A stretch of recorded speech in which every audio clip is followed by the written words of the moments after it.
Hello again. Welcome to Washington National Airport. I'm sorry, I'm betraying my age. Washington Reagan National Airport. It's still KDCA. And we're here for a very, very important reason. Some of it having to do with that thingamajig right there. That is a VOR transmitter.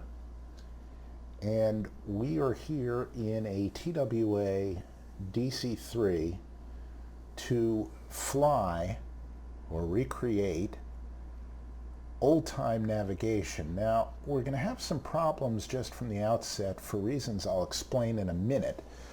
But we are going to recreate a flight that was taken in 1938 by a Capital Airlines Boeing. Well, it was the predecessor to Capital Airlines. It was Penn Central Airlines, and not the Penn Central Railroad, which was the merger of the New York Central and the Pennsylvania, but Penn Central, I suppose, meaning Central Pennsylvania Airlines. And it was from Washington, D.C. to Pittsburgh in a snowstorm. It was the first commercial use of the Instrument Landing System, or ILS. Now, I don't have a Boeing 247 handy. All we got is a DC-3, which was in a way the successor to the 247, or to the DC-2, which was a successor to the 247. But it will do because it used similar navigation systems. Now, the reason why this becomes important is because there weren't none of these. ILS actually preceded VORs, at least in widespread use.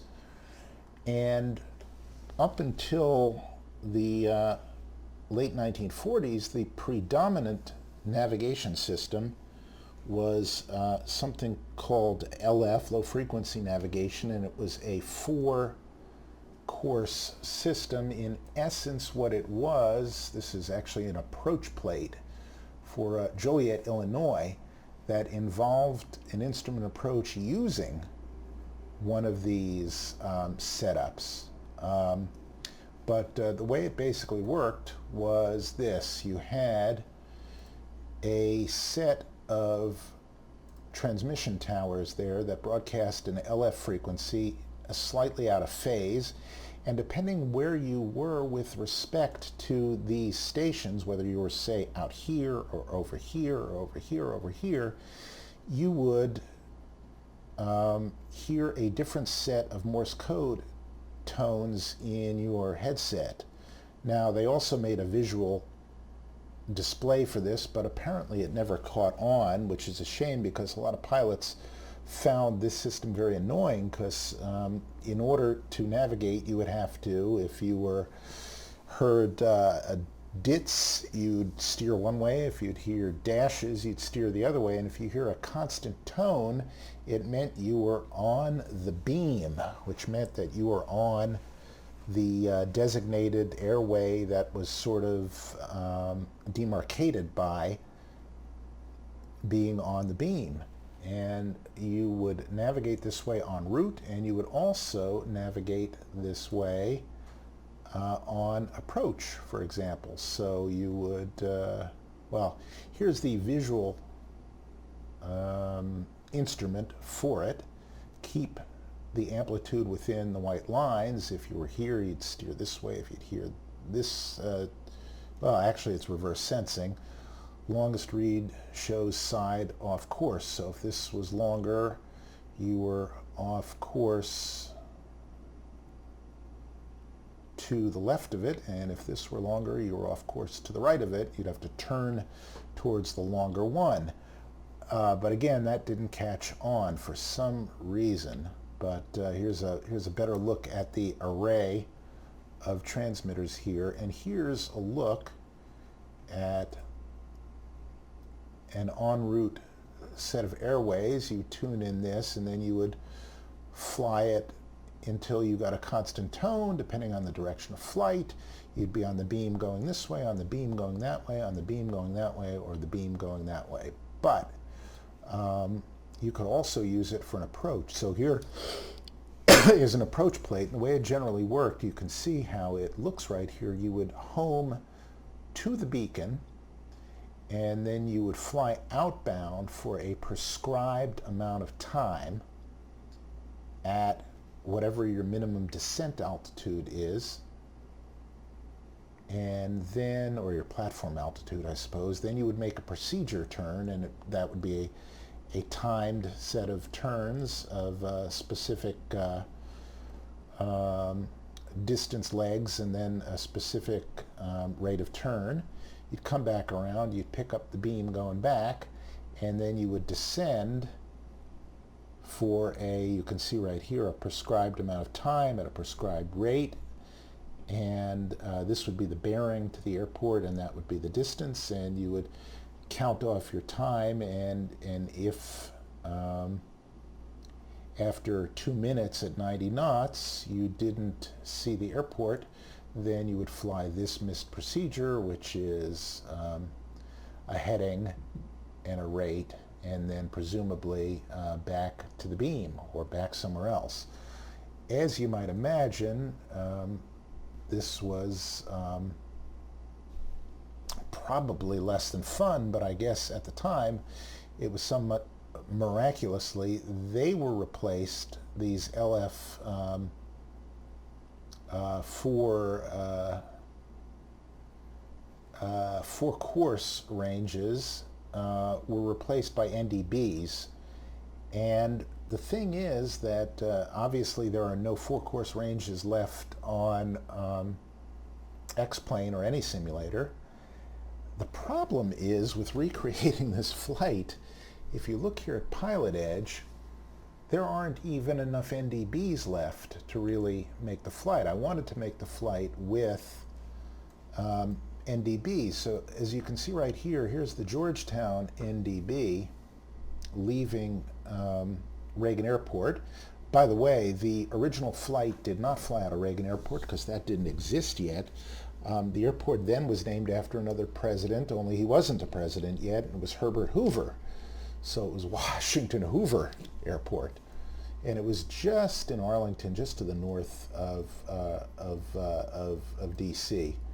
But at any rate, if you notice, there's the Georgetown NDB, and then there really isn't a great NDB that you can use until right here, and that's almost out of range of an NDB. So there aren't enough NDBs to really fly to. So we're going to have to fake it by flying using VOR to VOR. But then what we'll do is we will fly our Victor Airways. We'll fly at 8,000 feet. And then we will fly an approach into Pittsburgh. And the airport at the time at Pittsburgh was not Greater Pitt or Pittsburgh International. It was Allegheny County Airport. And it's a pretty, well, it's one of the damnedest places to put an airport. It was built on top of a slag heap. And slag is what's left over after you refine and make coke out of coal to burn in a steel mill, but or actually in a blast furnace. But at any rate, let's just show you what Allegheny County Airport looks like right now. It's a pretty busy airport now for private jets, but it was Pittsburgh's main airport for many, many years. And I guess you could understand why you'd put an ILS there, because at the time, Pittsburgh was the industrial capital of the United States. It was, for a time, Allegheny County was the wealthiest county in the country. It was kind of the Silicon Valley of its time. You had electricity, glass, aluminum, steel, machine tools, coal, all sorts of old-fashioned stuff that tariffs and things are being built around to try and revive right now, which is kind of silly considering that the main industry in Pittsburgh now is, main industries are robotics, computer software, and medical and life sciences, but nonetheless, that is Allegheny County Airport. And once upon a time, it was, I guess, for a brief time, the fanciest airport in the country because it had the first instrument landing system for commercial use set up. It is on top of a hill. It's 1,252 feet, and it is by no means high-tech anymore, but it is no means out of use. So anyway, we're going to fly there, and we're going to fly there using old school instrument navigation. Now, first things first, let me get rid of this yoke. Second things first, let me remind everyone that we do not have a DME, so the DME gets turned off. And then a Nav1 gets tuned up, and the first NavAid we're going to use after we set our altitude, which is not quite there, but right about there, is the DC VOR, that one we were just looking at. So that is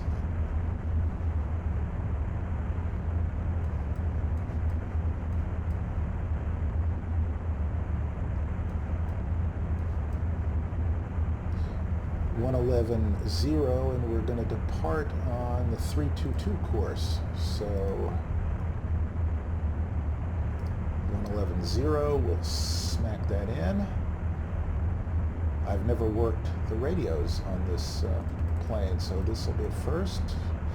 111.0, and we will set 322. Where's my OBS? There it is. What did we say? Did we say 322? Yes, we did.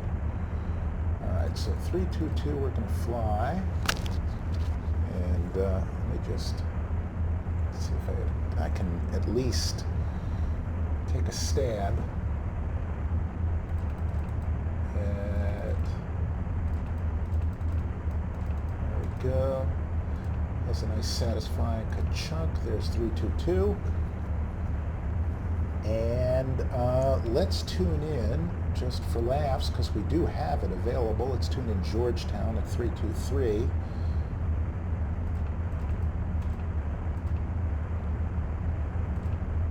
Okay, this is going to be problematic. Let's see. Oh, there it is. Teeny tiny little, no, not there.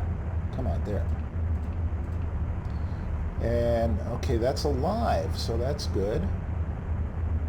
And we do have an RMI, and that's really something. And let's tune in for Nav2. I think our next VOR is what, Hagerstown, Maryland? On this airway, yes, is, I'm sorry, it's Martinsburg. And 112.1. And that'll be 317 when we get there, so whack in, no.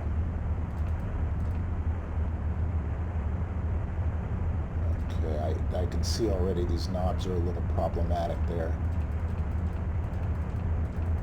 Glad we're doing this on the ground. 112.1. All right, and let's just identify our first VOR.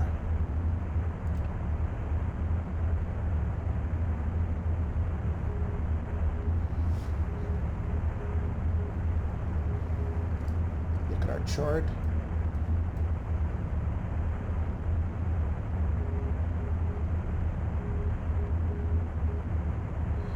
Okay, it's identified, good. Wow, it's got a TACAN receiver on it too, or at least it's got audio for TACAN. And good, so our initial outbound heading, we're going to make a right turn getting out of here because we're going to depart to the southwest. and we're going to make a right turn, and we're probably going to re-intercept at a heading of about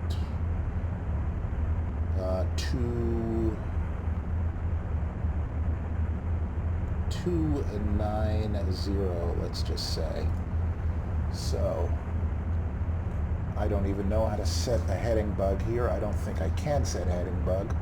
What I can do is I can match this up with that. I know we need to do that at some point for our Sperry gyroscope to work. And I know we've got, for instance, nav tracking and heading select and altitude hold here. I'm going to endeavor not to use them.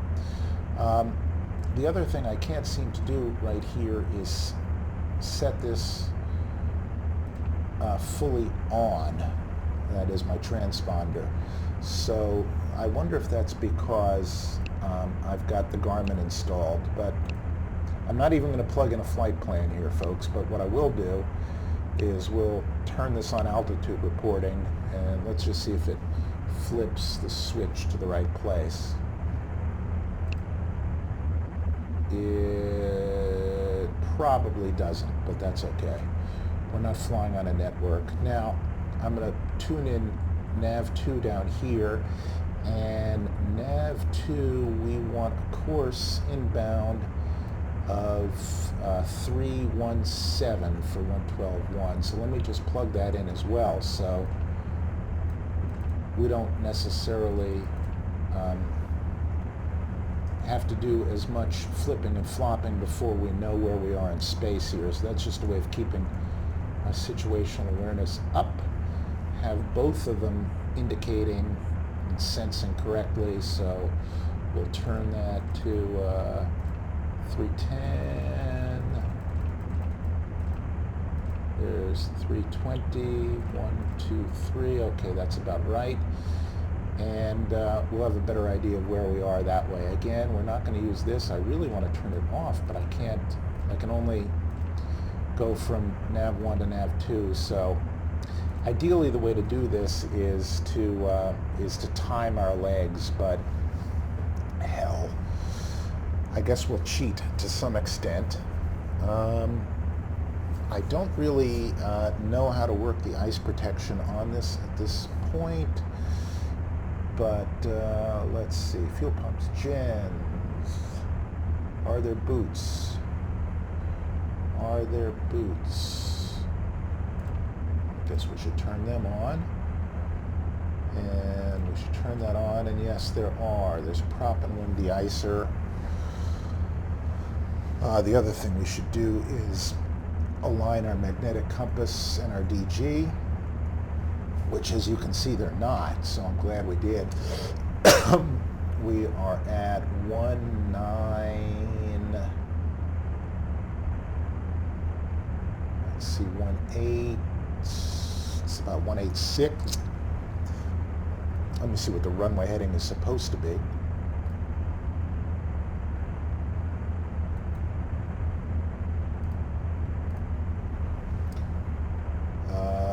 Hey, 186.3. Okay, so we're not off. So 186, and so what we should do is take our DG right here and align it to 186. So that should be 186 here. It is remarkably, wonderfully Victorian here, and then we need to align the top one, which is our heading bug, as it were. We'll align that to 186 as well. All right, now, ostensibly, except this is 190, so actually it should be more like that, if I'm not mistaken. I'm probably mistaken, but you know, let's just see.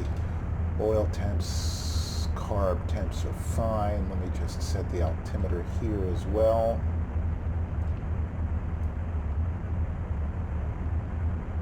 Like Could have sworn they were synced up, but I guess they're not. Okay.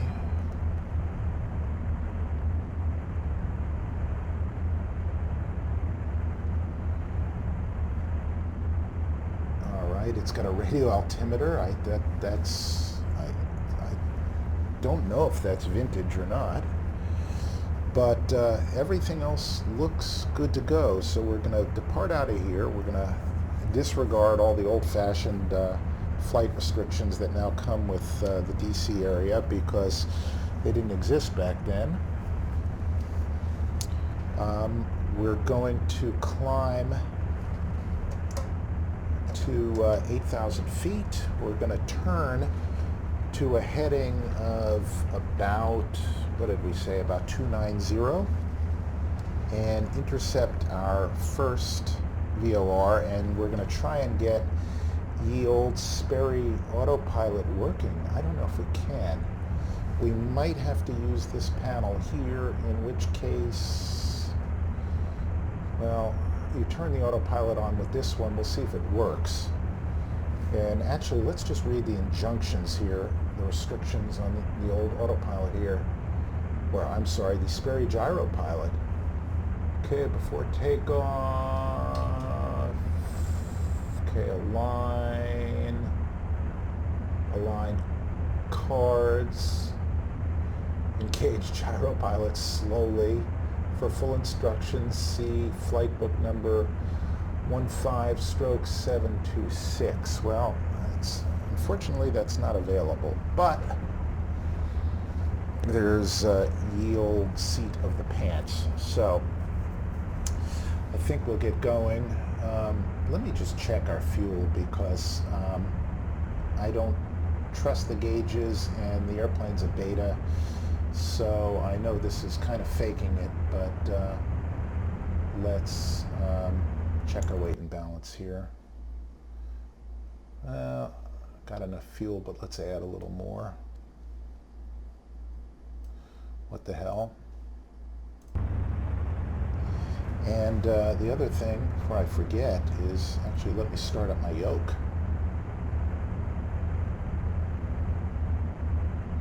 Okay, so we're going to turn 290. We're going to intercept the 322. It's going to be a climbing turn. We'll track outbound on this leg for, let's see, what, 49 miles to Martinsburg. Okay. Do a quick control system check here.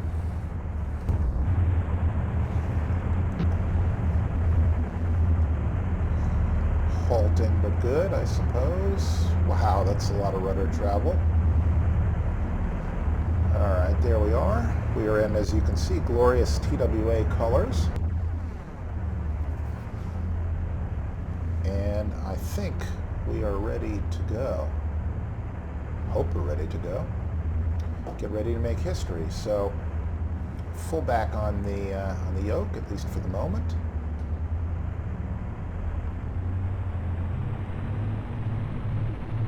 Roll in some power.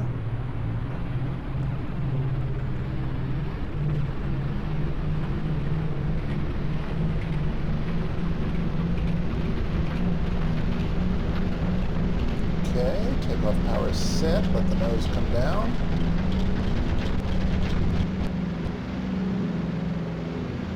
And let's go fly. Okay, we'll start our turn, gear up. Try and retrim a little bit here. We'll pitch for about 100. Just going to pitch down a little bit. Do a standard rate turn right there. Or if you're if you've learned in other countries, a rate 1 turn, 3 degrees per second.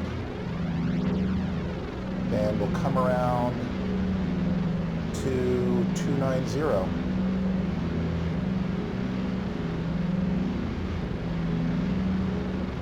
And I do not think I aligned my DG. Okay, so now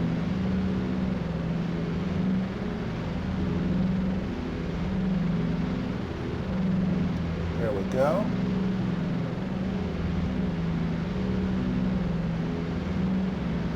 And we're in the soup. We are on instruments.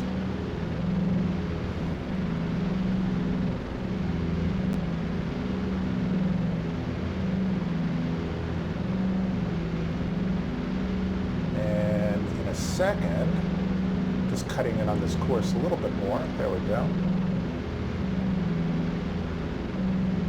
Okay, we are from, which is as we should be. We're right over the station, so we're not getting a good reading.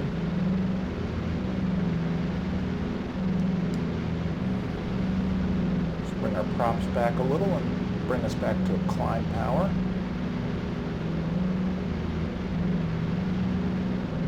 Trying to do my scan here.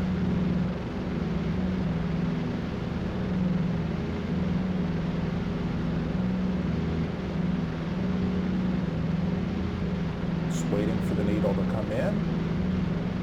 We're still almost over the station, so we're not going to be getting the world's greatest reading. Power back a little bit more.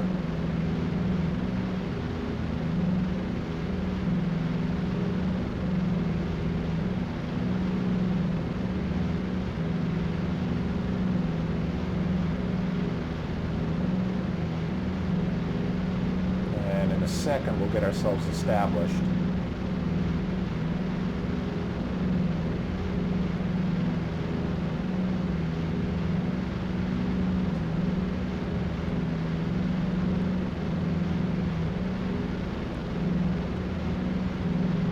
And I shouldn't have been 290. I should have obviously been 322. I should have been 352 to come in on it, but that's just me being stupid. So we're cutting in on this a little bit slower than we should. But the needle will start to move in 1 second here, so let me just stay on this heading now.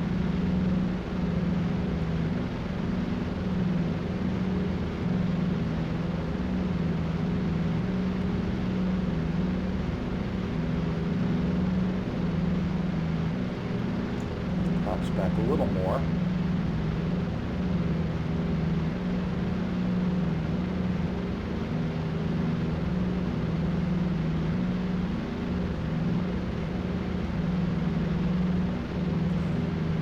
Coming up on 5,000.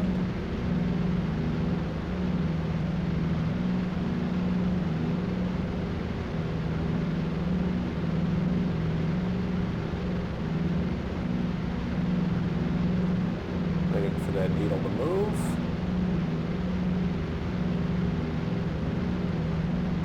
There we go. Okay, so I'm going to slowly turn to about 320. There's our rate 1 turn.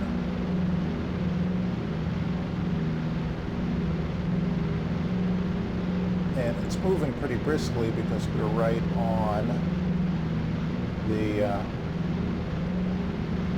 on top of the station there. That was a sloppy turn. And overshot it a little bit too. And I'm out of trim with the rudder, so coming up on 6,000.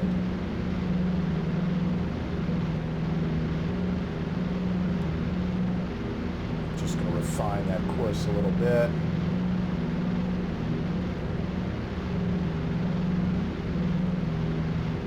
Fly about 3.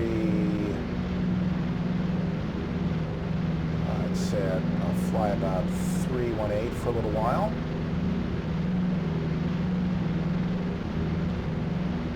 Totally overshot that. That's about right. Now,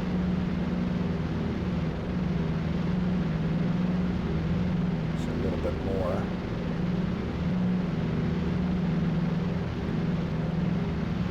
We'll lean out a little bit. Just bring the needle back.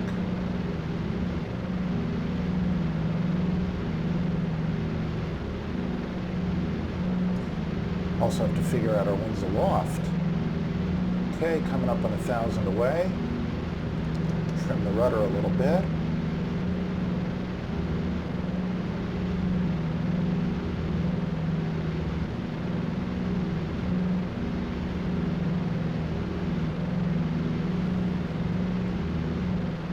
Well, we're somewhat out of the soup, but not much. So we're going to fly this basically 49 miles. Just a little bit to the right, of course, still. And in a second, I'm going to think about leveling out and engaging the autopilot, the gyro pilot.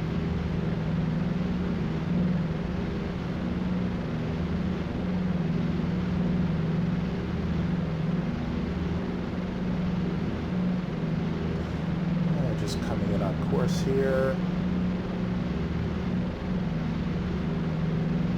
Again, in 1 second, we'll turn to 322. Just going to start to trim out and level off a little bit. Just gradually decrease our rate of climb. Just looking at that needle right there. We're still a few degrees off course.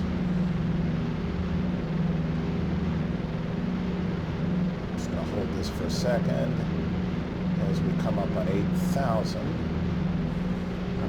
My rudder is still a little out of trim.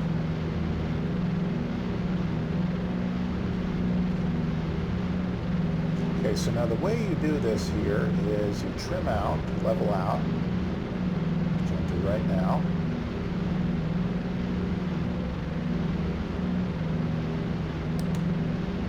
Just going to let the speed pick up a little bit. Still got a little bit of left to right wind. All right, so there we go. So now let's trim out and level off.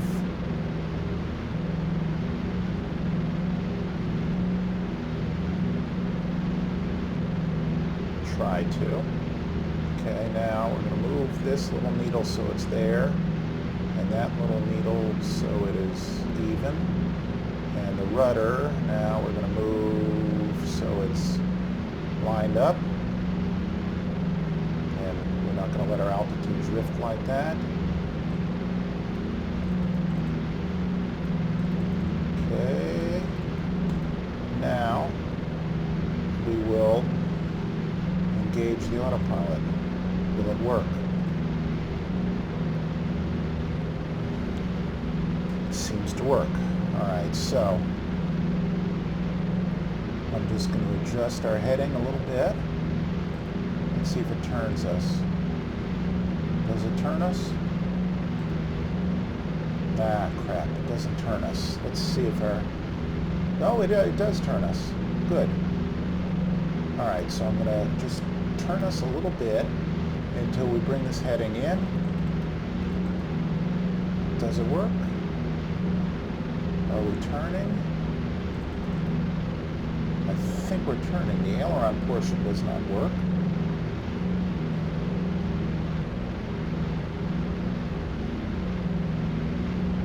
Okay, so we have another 32 miles to go. But it looks like our heading select, as it were, works.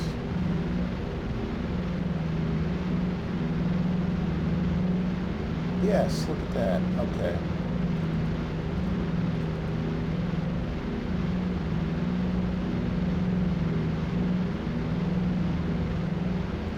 So I want this to be about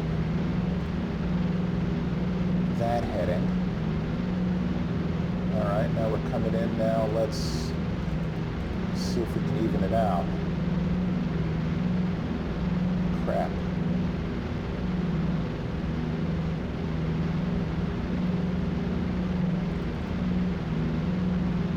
Do you roll wings level on this?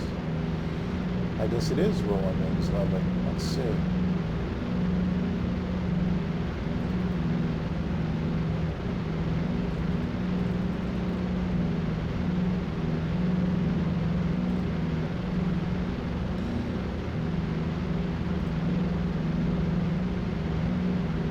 Well, that's one way to do it.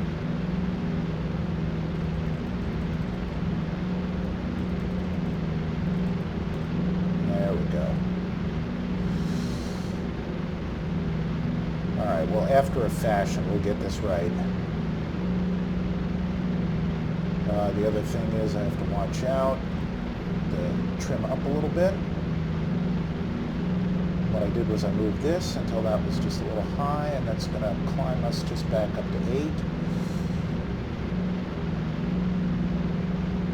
Well, I do have to say this is pretty cool. What I will do is just adjust our engines a little bit for a quieter cruise. And now adjust our heading a little bit to the right and pick up our nav track again if we can.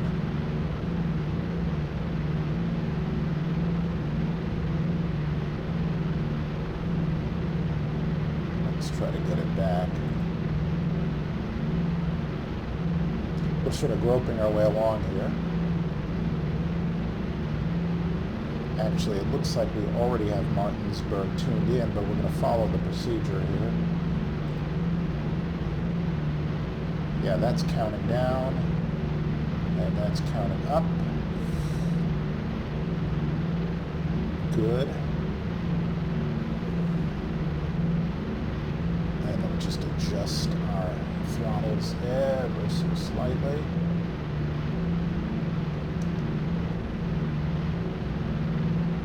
Synced up a little bit here. It's a little bit awkward. Alright, and let's try and bring this needle back a bit here.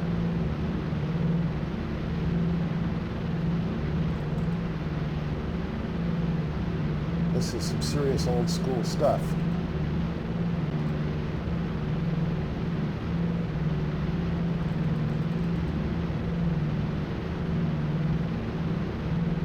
Alright, well, it's keeping us coordinated. Right now we're flying about 315, so we should come back on the 322 radial. No, I'm sorry, I'm backwards. I'm not used to this dial working backwards here. We actually need to be on about a 340 radial to come back in on this. And now we're making all the passengers just a little bit sick here. See, everything works backwards. These all work like old-fashioned compasses. Only thing that works the way I'm used to seeing it is that right there. All right, so here comes the needle. There we go. All right, now we're in business.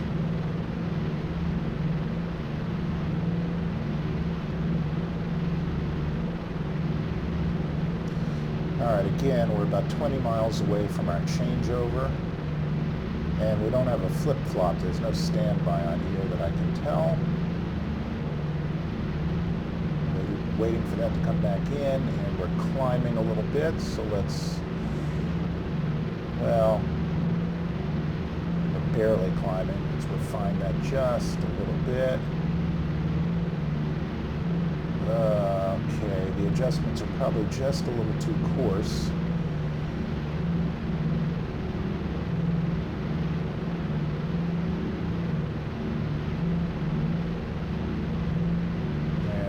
Waiting for the rest of that to creep in, and then from there we're going to turn to Martinsburg, and we're going to track inbound to Martinsburg.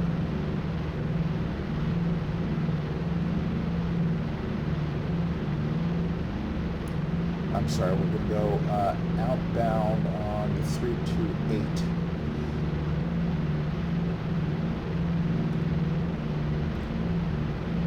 Okay, so we're getting to Martinsburg right now.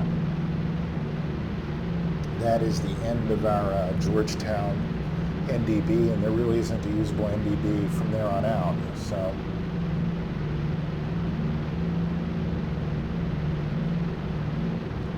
all right, we're back on course, thank goodness. And again, when we do go outbound, it'll be 328. So actually, I should set that just a little bit better.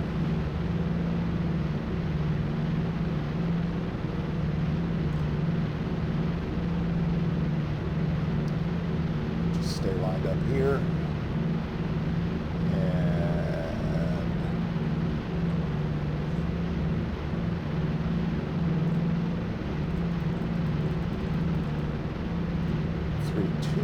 Not 317. Okay, we're navigating nicely here. Yes, outbound number 328 for 72 miles to Johnstown.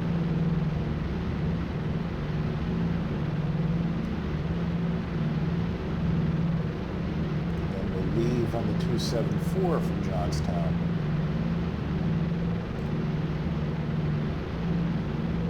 We do have some wind from our left, blowing us a little to the right.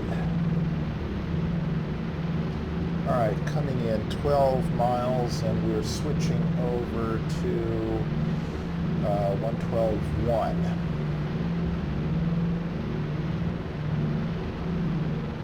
And we're on, what, a 329 heading right now.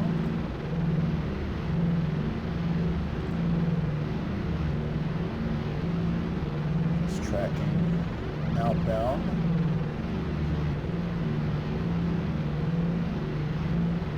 And the gyro pilot seems to be doing its thing. We're just about level. We just have to refine that every now and again. You can see that's pointing back at our station. And we can start switching over to Johnstown now, so let's just catch this. So we want to come in on about 10 degrees left turn.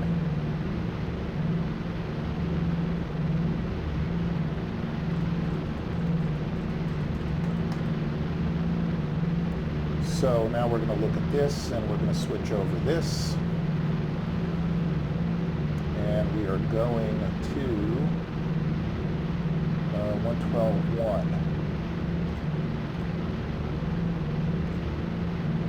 And as you can see, this swings around and points towards the station.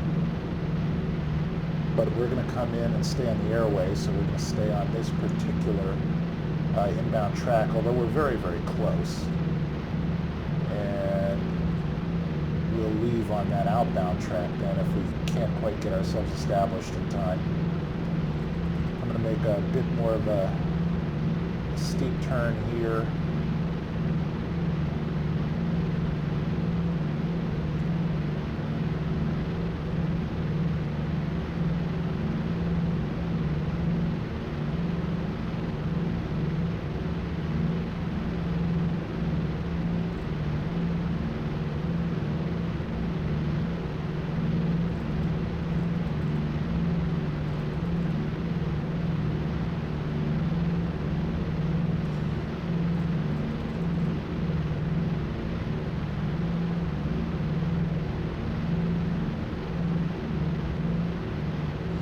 And what I'll do is I'll probably end up tracking inbound more like on the 270 here, and then go outbound on the, what did we say it was, the 328? The 328. Okay, our altitude is as steady as we're going to get it with this autopilot. Right now we're flying at about 295. And I think actually we're going to be over the station before we can really acquire it. So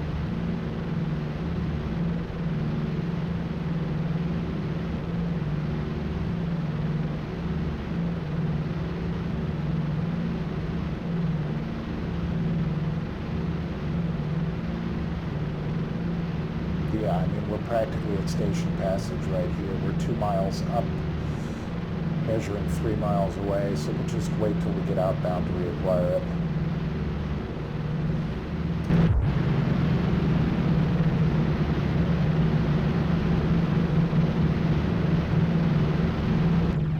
It's a hell of a good looking plane, isn't it? Alright, got to adjust our altitude a little bit here.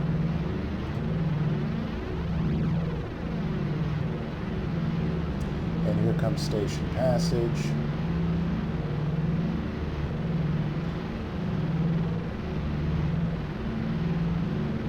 And it says station passage, but we haven't really passed it yet until this gets in our rear view mirror. Checking our altitude. And what did we say? 328. We'll set that up here as well.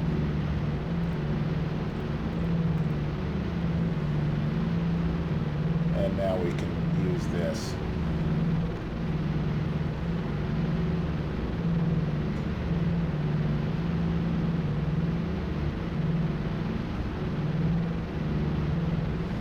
And now we're climbing a little bit, so now I gotta do a little nose down edge. This is never going to be quite perfect. I'm sure there's an altitude hold function on this, but we're not going to use it.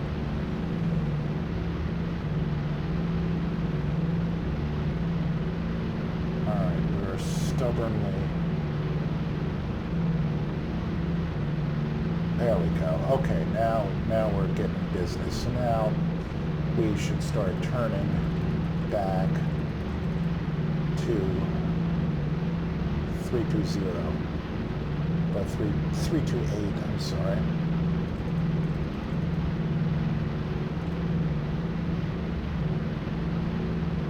And once again, we're going to overshoot it just a little bit.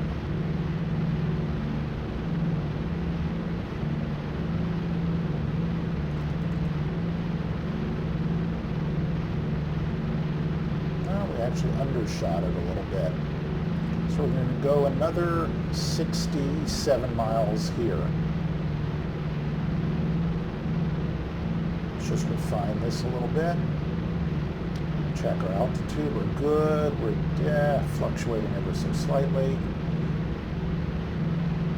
Our T's and P's, oil pressure's a little high.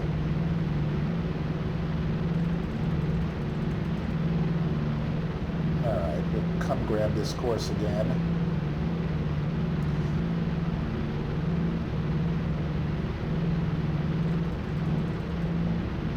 Need to come around just a bit more.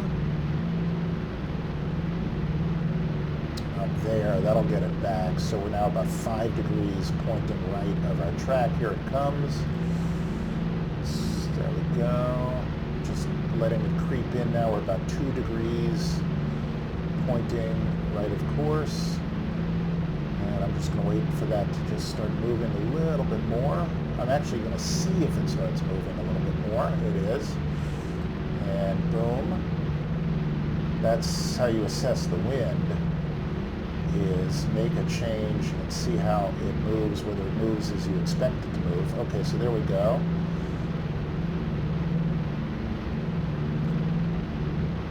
Okay. That's about right. And we're on about the 328 right there.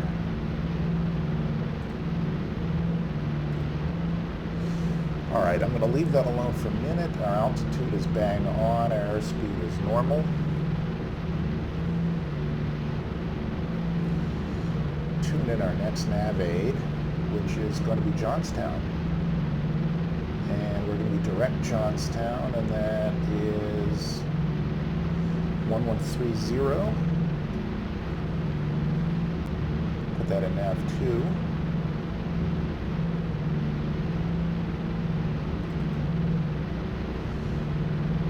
Are we picking up Johnstown? Yes, we are.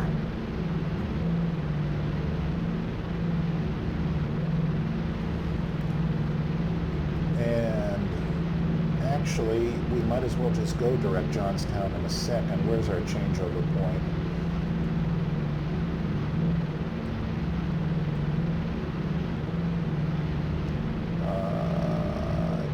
see it on the chart. Well, it's a long distance VOR, so we should be good to go.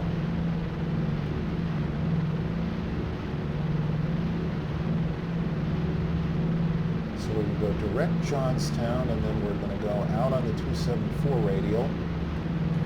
And at that point, we're going to fly that to DME 33. And then make about a 15-degree turn and intercept our localizer. Drifting a little to the right of course.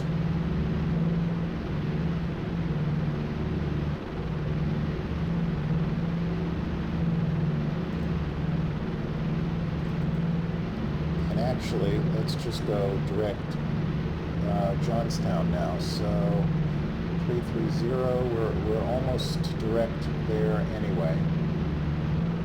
So 1130. This little knob is a pain. Okay. There we go. Let's get on course there. And our RMI is pointing practically at it.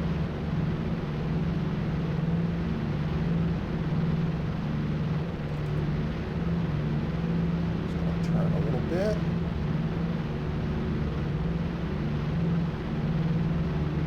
And it's going to push the head a little bit this way. And I'm going to get to the meal portion of our flight here. I'm going to have a baby roof bar. And we're drifting down a little bit in altitude here. So we'll come up a little bit like that. Go about another 2 degrees to the left. Get that needle centered again.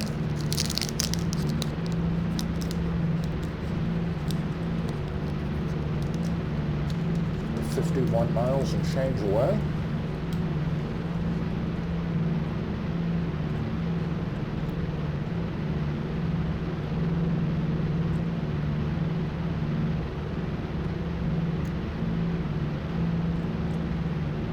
Be on the 330 more or less, so I'm going to push the head this way by turning away from it.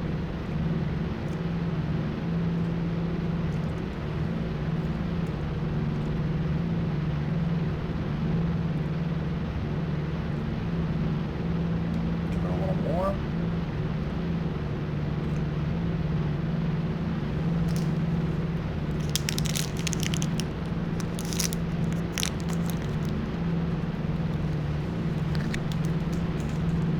Almost there, but not yet. Give it a little bit more.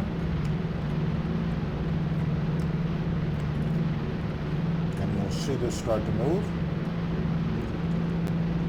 And as this starts to move towards 3.3, this will start to center up, and we'll turn back onto that heading.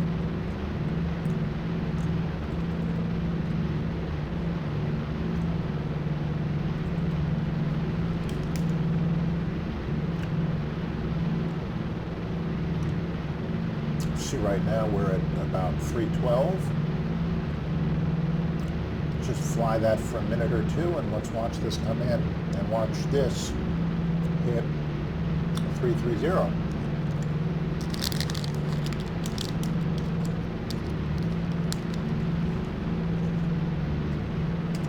And let's readjust our altitude. Okay, here comes the needle. Here comes that.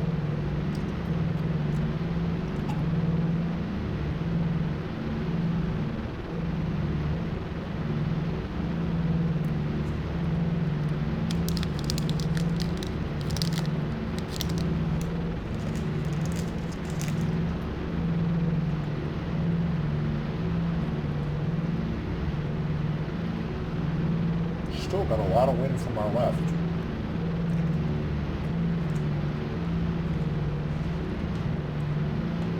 going to cheat for 1 second. I just want to see, yes. Yeah, look at that. So our intuition and our assessment from the instruments was correct. We've got wind drift, a lot of it,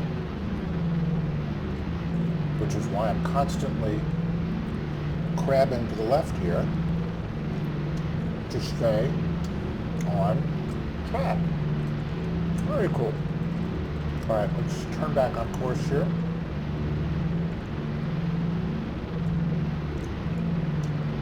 But I'm going to keep in a little bit of a crab, so I'm going to fly a course that's more like this, or a heading that's more like this, than like that. Otherwise, this needle is going to keep drifting back to the left. So right now we're flying about 315, and the track we're on is 330. So essentially we're crabbed into the wind here. We might be crabbed a little bit much, but let's just see.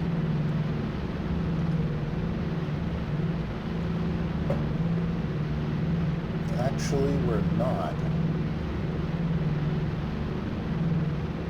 See how this needle is never quite getting full center? Well, maybe it is. So we'll refine this a little bit. Our altitude is just a little high. Let's come down one more click here for a second.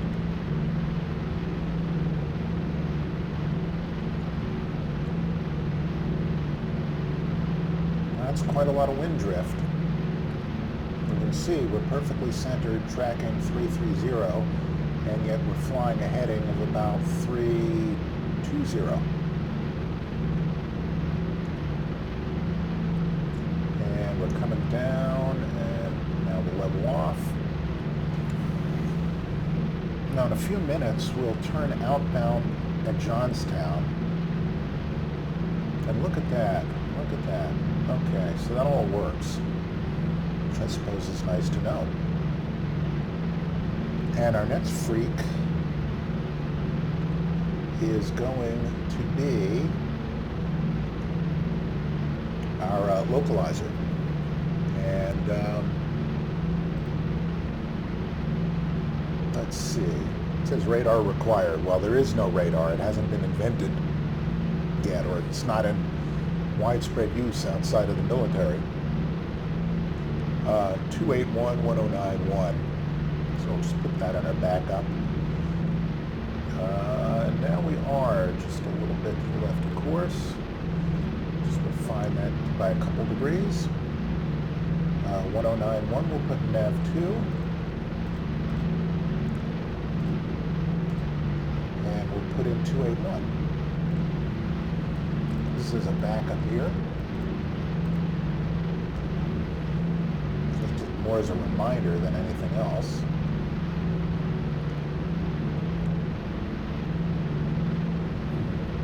Maybe one more degree. And I'll bet you the winds have died down ever so slightly. No, they're about the same. All right. Now, we want to get down to 2,500 feet, actually 3,000 feet or above for our final approach fix, or actually our IAF.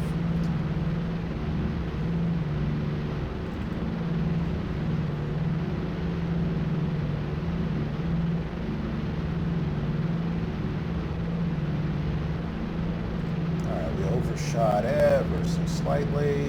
We're right on altitude, we're right on airspeed. Everything is relatively jake.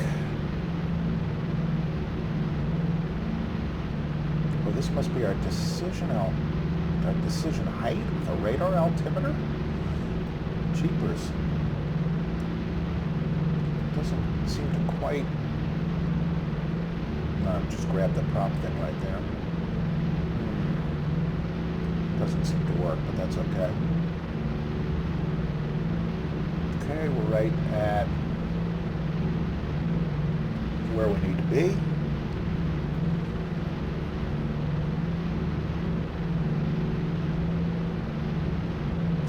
one more degree to the right.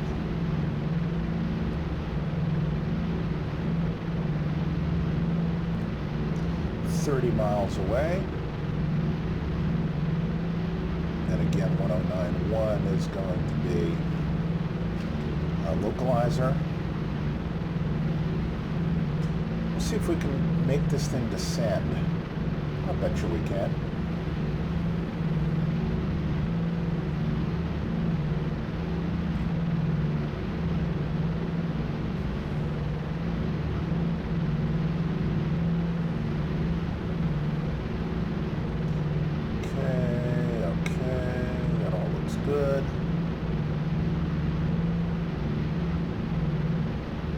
I know this is a little bit boring here, just staring at an instrument panel, but that's basically what you do. Our RMI is confirming we're heading right on the radial we want to be on.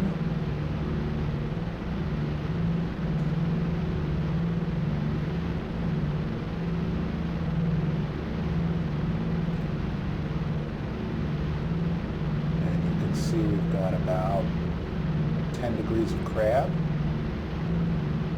It's going to get us just a little bit more established here. It may be close enough for government work, but it's not close enough for TWA.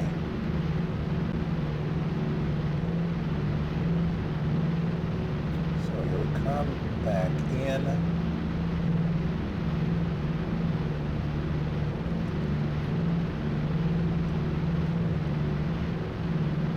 At this range, we're about a half a mile off course, give or take.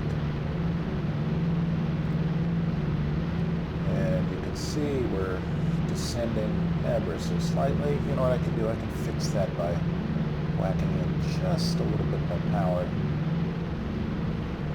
Okay, 24 away. Just refining this a little bit.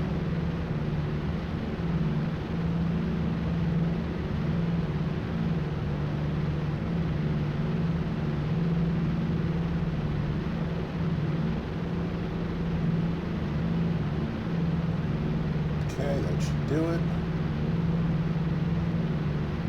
It's going to climb us ever so slightly. Bring us back just a little bit.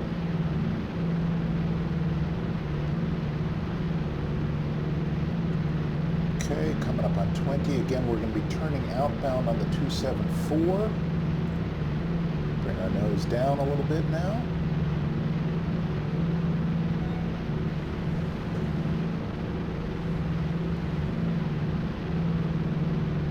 So what we'll do is we will fly outbound for 33 miles on the 274.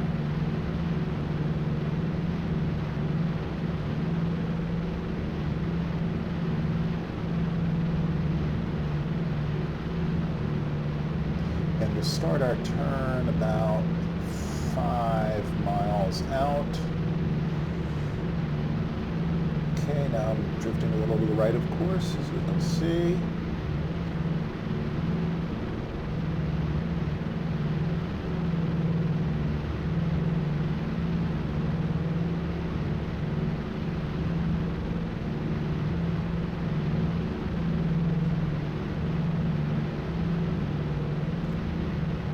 Back in a couple of degrees to the left. Okay, 18 miles away.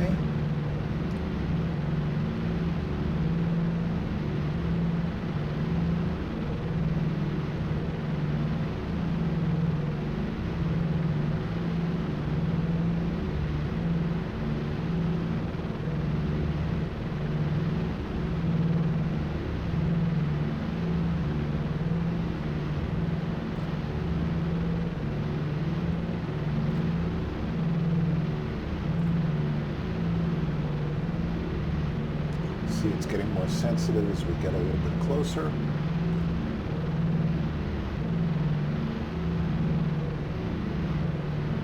So I'm turning left to push the head back that way.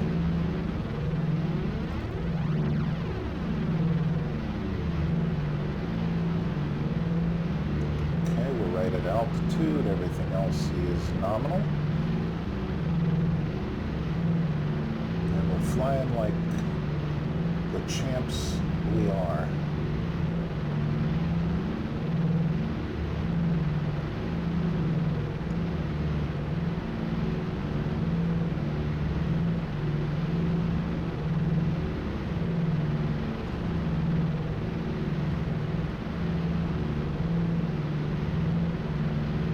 I believe, let me just check and see where I can start descending here.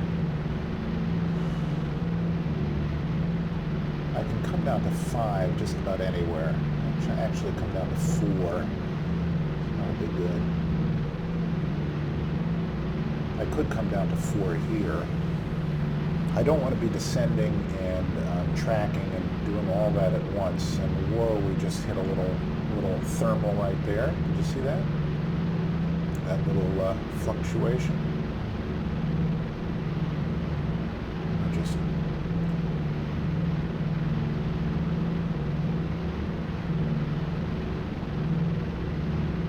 now, I don't know how to descend with this autopilot, strictly speaking. So we're sort of playing it by ear here. And again, I'm just making subtle tweaks to my course here to keep us going where we want to go.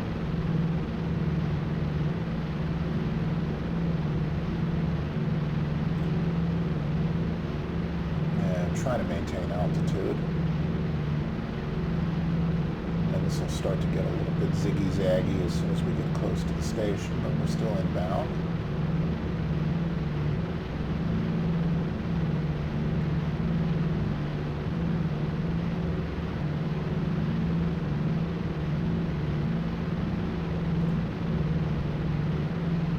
Still having to crab a little bit into the wind here, but not as much as before.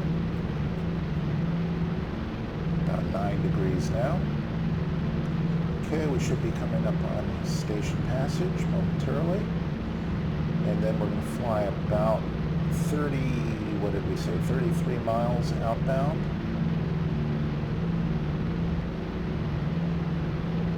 And we'll use that to descend to 3,500 feet. Okay, there's the needle starting to get a little bit shaky.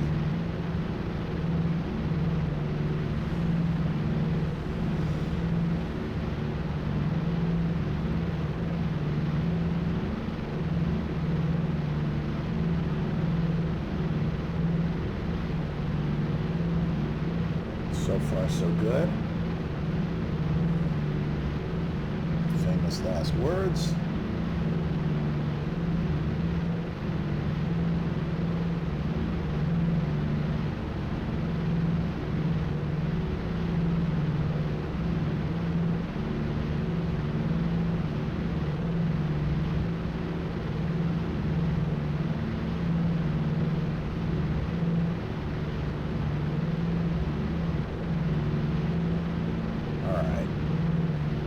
Here we go. Make sure we're coming directly into the station, and then we'll turn to about 274. You can see the needle is getting very sensitive now because we're practically on top of the station. And I'm just going to fly a heading at this point.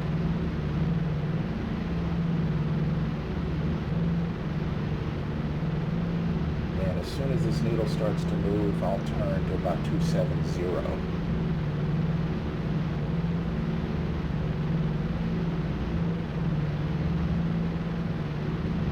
And we're going to want the tail of this on 274 coming up. So get ready. Here we go. This will start to bounce around and this will start to move.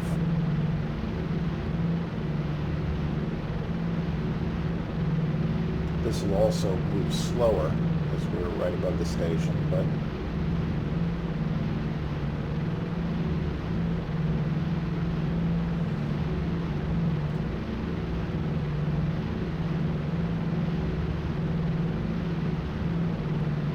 and this flag would switch from to to fro.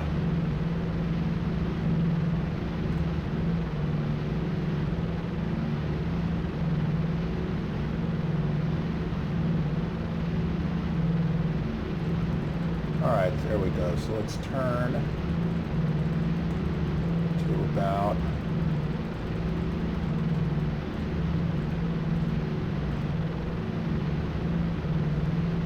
adjust our OBS to 274, and it correctly shows us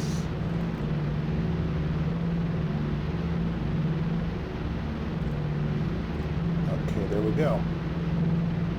And we're turning, we should be turning.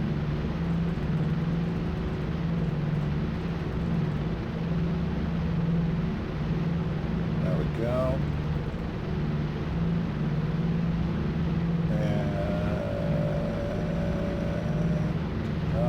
Notice there's a little gyro precession there. You see how it comes in and comes out? Overshoots a little bit. That's realistic. All right, now as we're doing that, let's go nose down here. Not that much, maybe.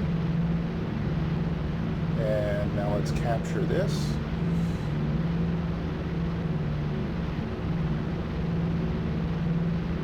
We will in 1 second. We'll let our speed build up, that's okay.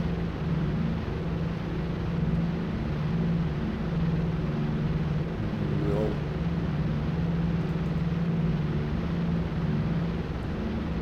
grab that course.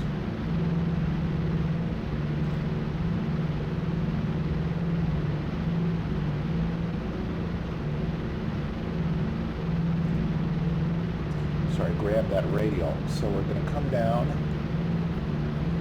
to 4,000 feet. I'm just going to slow a little bit here.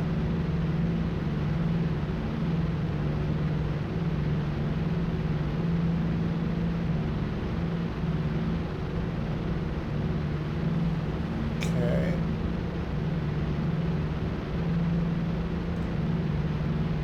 Now remember, we basically turned almost into the wind now, so we're not going to have as much correction. There we go. Let's just confirm that. Yep, the wind is now more off our nose. Okay, we're descending. About 800 feet per minute. We're now on track, and we want to take this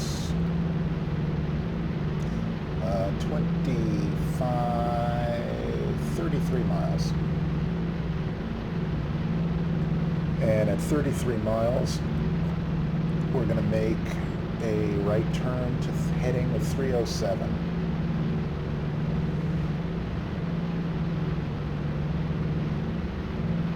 And then we'll start to get configured. And this could be interesting.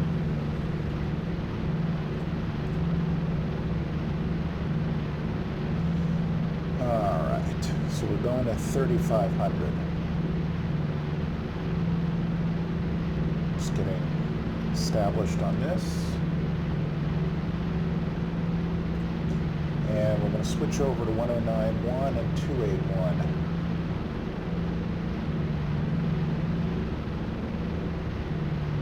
Okay, we're 22 miles away from our turn.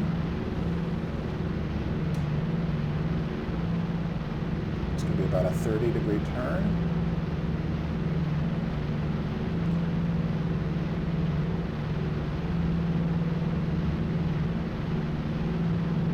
And DME really does make this a lot easier. Otherwise, what we would be doing is calculating our ground speed and timing it.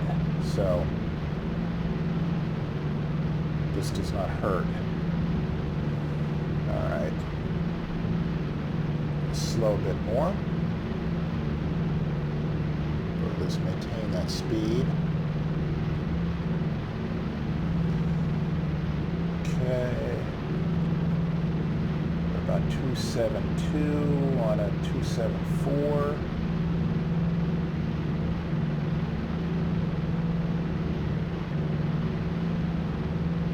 That's about right, given the wind. Okay, coming up on 1,000 away. And coming up on 20 miles, less than, 20 miles till our, 19 miles till our changeover, make it 18 miles.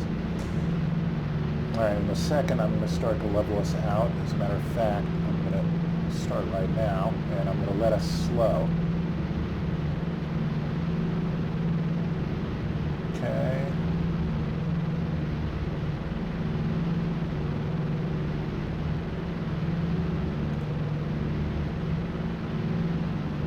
I'm bringing the nose up here with this little gadget here.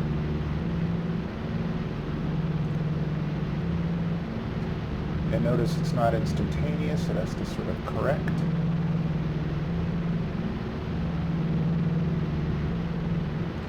And we're losing a little airspeed, which is fine. We want to. We're just on course here. Need about another degree to the left there. Alright, well I leveled off just a little high, but let me just let it drift down a bit. Notice we're now at about 150 knots. Okay, we're 15 away from our turn, and we're going to turn to 307. Do that for 7 miles. So 7 miles is about a mile a minute times 2. It's about 3 minutes. And we're going to look for the localizer at that point. We're also going to tune it in over here. And we want to be 281, and we're coming down right now to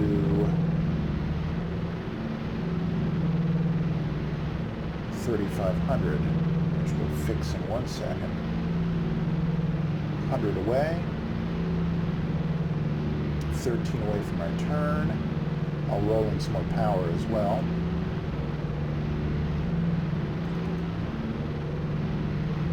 Alright, there we go. We're just about at our minimum safe altitude. I'll whack in a bit more power. There we go. A bit more than that. There we are. Okay, we're right on course.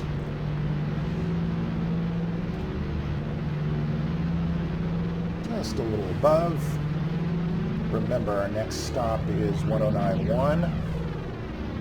Try to adjust these props here so it doesn't sound quite so flangy. Well, can't. Okay. We're on the beam, as they say.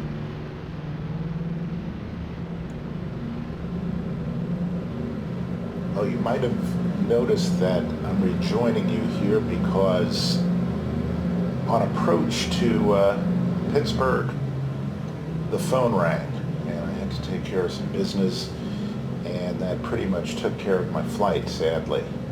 So just to recap, we are inbound, or actually we're outbound on the 274 radial out of Johnstown, and in about 26 miles we're going to turn to a heading and intercept the localizer on the way to Pittsburgh, on the way to Allegheny County Airport. The other thing we're going to do is we're going to tune in Allegheny VOR right here, 110.0, and put in the 254 radial. As soon as I get us leveled out here, we're climbing for no good reason, apparently. Just get our nose down a little bit here and make sure we stay on course. Not sure why the parking brake is on. That is weird. But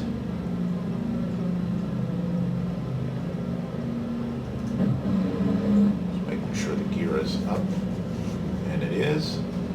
Anyway, we're going to tune in 254 of the 110.0 right here in nav2, because that's going to demarcate our final approach fix. So get a little 254 action going right there. And 110.0 right there. Should be picking up already. Come on, there you go. All right, yeah, we are picking it up, and we're probably about 40 miles away. Let's just double check. Just checking my course here. We're 43 miles away. Okay. And we are 21 miles from our turn, or about 20 miles from our turn. And at this point, we can descend to 4,000 feet, so let's do that. Just going to put in a whack of nose down here on the old gyro pilot. And it's going to fight us a little bit. It oscillates a bit, but that's okay. That's what it does. We're going to try and hand fly this approach. We'll get established using the heading and the nose down and our power settings and all the rest, but then we'll do it basically on our own. We're going to be tuning up the 281 inbound course at 1091, and let's see, actually our altimeter should be about 2982. It's hard to find the right index mark there, but down we come. We're coming down at a nice 400 or 500 feet per minute. I'm just letting the speed build up here, and we've got a little bit of wind coming from our left, so if I do nothing here, this needle will start to drift to the left. You can see right here I'm on about 273 heading. So we will start to possibly drift a little bit to the left. Let's just see how crabbed we are. We're ever so slightly crabbed into the wind.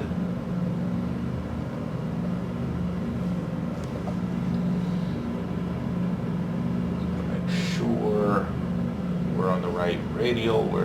Yeah, it's actually more like, no, it's close enough for government work. It's kind of in between points here. We're coming up on 4,000, so in a second we'll just level out.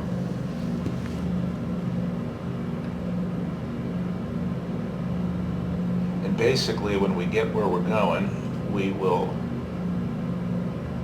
turn to 307 on that heading for a very short time, just until we intercept the localizer. Get established on that and wait for the glide slope to come in. We shouldn't have to wait too long. Alright, that's about as level as we're going to get. We can make little minor adjustments here. The flaps seem to balloon us up inordinately, and that's too bad. I don't think that's quite as real as it gets, but I don't know.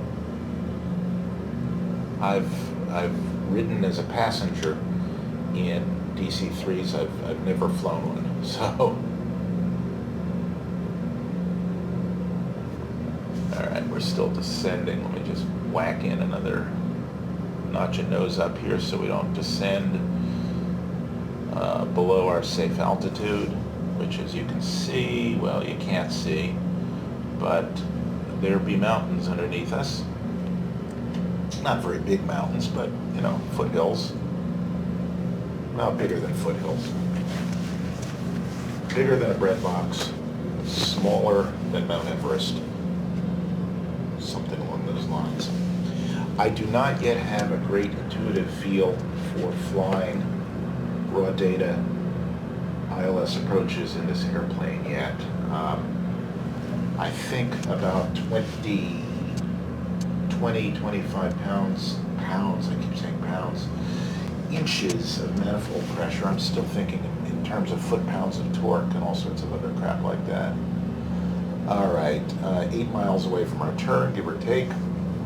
Again, we're turning to 307. We're tuning to 1091. We're twisting to 281, and then we're establishing. And we're right on course.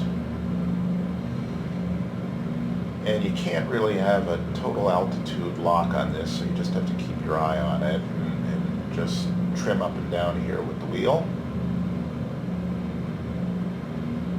I'm just going to put in a little notch and nose down. It's better to be 100 feet high than 100 feet low. It's not going to kill us. Whereas the other way around might. All right, 5 miles away from our turn.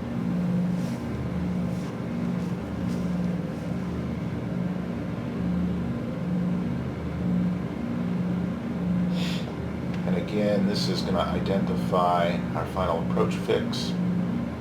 When we cross that, we should be 2,500 feet high and about 4 miles away.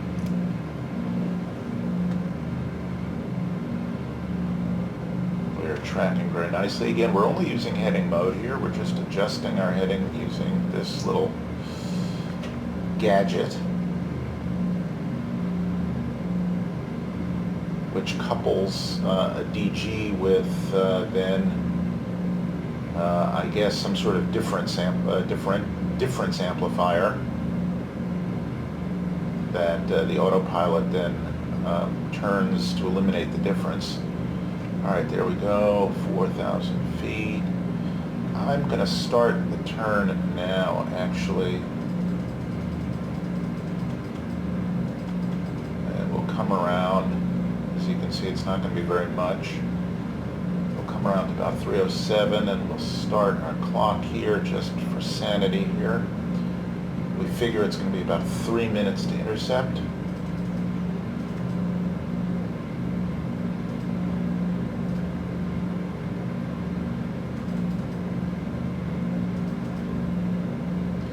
That's about a 30-degree intercept. There we go. Now, as we do that, we're going to tune this to 1091. Come on, little knob. There we go. And there's our localizer, and it's going to start to come in pretty damn quick. And we're going to twist this to 281, right about there. Basically, we're just flying this heading until that needle starts to swing, which it is starting right now. Just work our way in.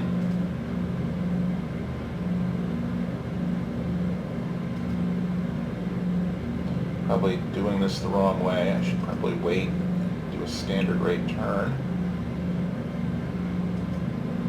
And a constant standard rate turn. Okay, there's 290.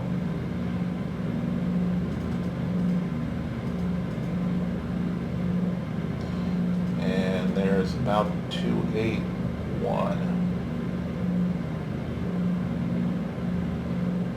All right, I'm going to slow us. And fly us just about another degree to the right. Bring our props to full, extra full rich. We get a notch of flaps out. Oh shit, well. The autopilot just kicked out because I fucked with the trim, and now we're not exactly in proper condition. All right, well, I guess I'll just fly the airplane.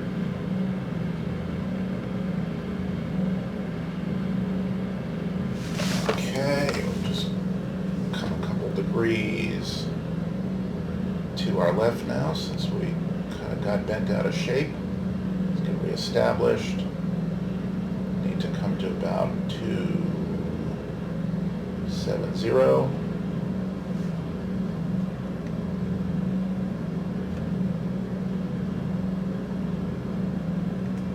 Still out of trim. Way out of trim. Come off the power.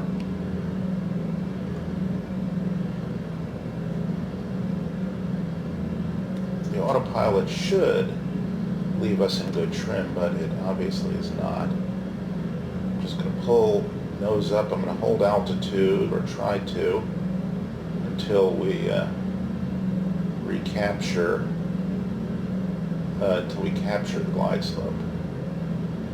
I'm going to let the speed bleed off. And you see I've overshot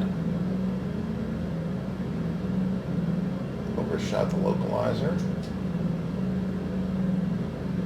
I'll get on about 285 and recapture it. There we go. I'll hold 285 until it comes back in, and then turn back to 281 very slowly. And I'm descending, and I shouldn't be. Get a notch of flaps in, that should fix that. Now look at this balloon. Should not be doing that. But it does.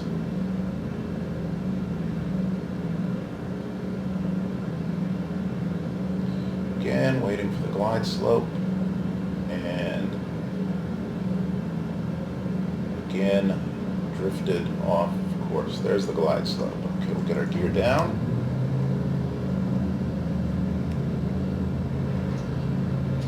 Retrim 3/4 of flaps and get reestablished on the goddamn localizer. There we go.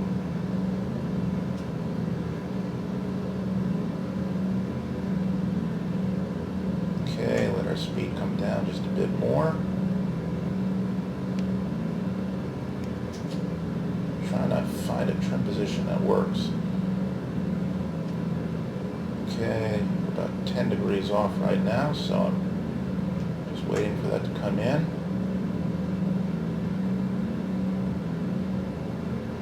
Trying not to drift too much. Trying to retrim just a little bit. There we go. Okay, so we'll come back very gently now, very gingerly to 281.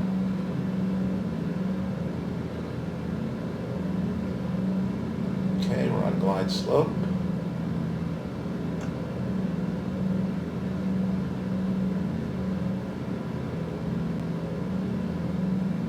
Just working my way back to 281. Slow down a little bit more.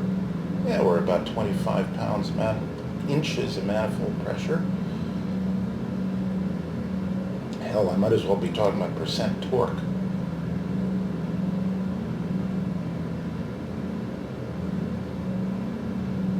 Just a little bit to the right. Just a little bit low.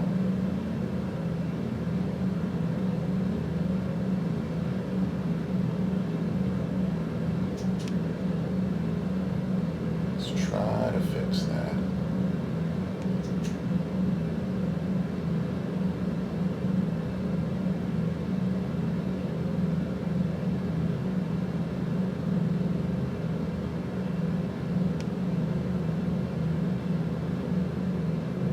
There we go. Okay, we're coming across our final approach fix.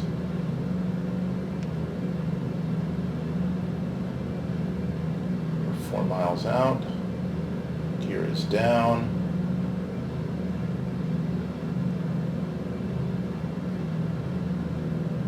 Again, overshot very slightly.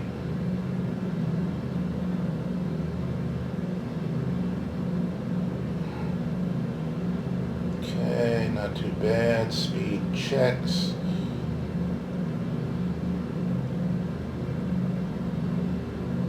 Overshooting to the right now. Notice how much more sensitive the localizer gets. The closer we get in.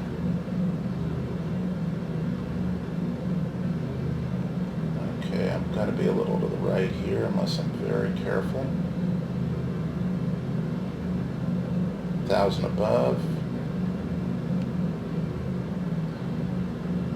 There we go.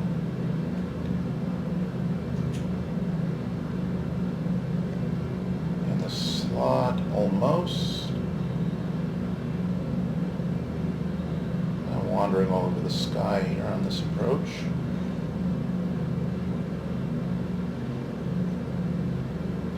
Alright, there we go. Let's refine it. Refine it.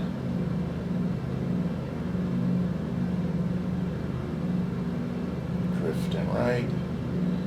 Refine that. 800 above.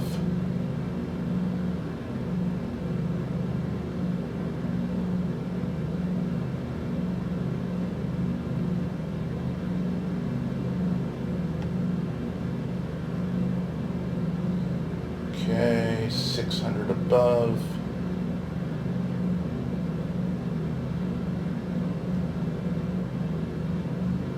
Little to the left.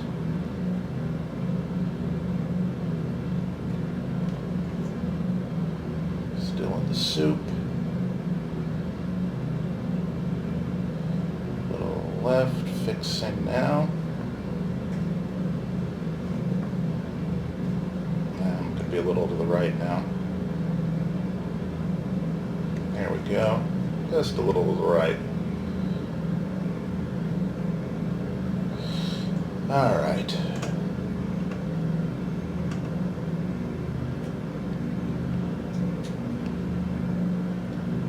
Let's see if we can redeem ourselves. Got a little bit of a crosswind.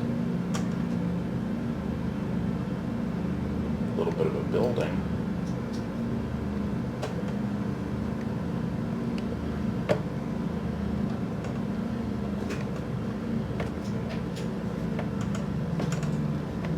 Bit of a float there.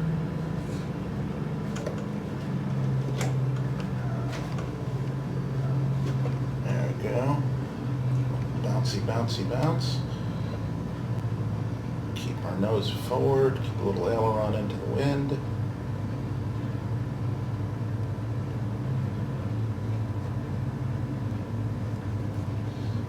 And hope we don't go for an excursion here at the end of a nice flight.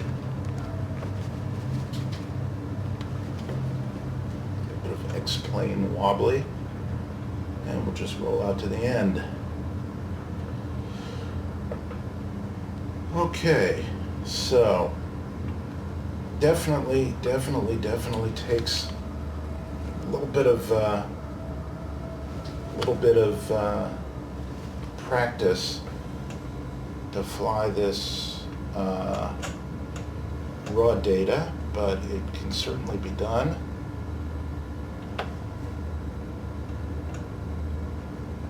There's a little bit of differential engine here. We'll taxi back to the terminal. And it's not the oldest of old school flying, because we don't have the tools available. I don't like the fact that you take the autopilot off, at least with my setup, and it leaves you grossly out of trim. But be that as it may, I'll tinker with that. And in the meantime, I'm just going to keep learning the ins and outs of this unbelievably cool airplane. And I think you guys should too. I think you'll get a big kick out of it. It can get into small airports. It's fast enough, it's fun, and it is, well, I mean, it's aviation history. And it's a tail dragger, for God's sake, so, you know, enjoy yourselves. In the meantime, I will see you again very, very soon. Bye-bye.